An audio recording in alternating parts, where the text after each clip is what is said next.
اور اب اس کے ساتھ ہی ناظرین آپ کو بتائیں کہ چشتیہ میں تھانہ سٹی اے ڈویژن پولیس کی بڑی کامیاب کارروائی، خطرناک گینگ کے 3 ڈاکو گرفتار کر لیے گئے ہیں۔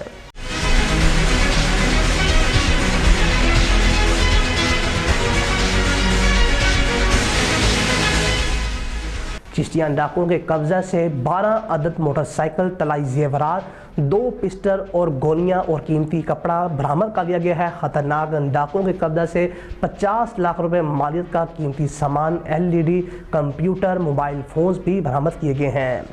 ملزمان کے خلاف تھانہ سٹی اے میں ڈکیتی، چوری، راہزنی کی وارداتوں کے الگ الگ 32 مقدمات درج کیے گئے ہیں۔ SHO امجد باجوہ کا کہنا ہے کہ ڈاکو شہر میں ہونے والی بڑی بڑی وارداتوں میں ملوث ہیں۔ خطرناک ڈاکوؤں کی شناخت احمد علی امتیاز تنویر کے نام سے ہوئی ہے، جو تحصیل بار میں لوٹ مار کرتے تھے، جن سے تفتیش ابھی جاری ہے۔ ملزمان ڈکیتی اور راہزنی کی وارداتوں سمیت شہریوں کے گھر میں گھس کر وارداتیں کرتے تھے۔ ملزمان کو مکمل تفتیش اور باقی شہریوں کی ریکوری کے بعد ان کو بہاول نگر جیل میں پہنچایا جائے گا۔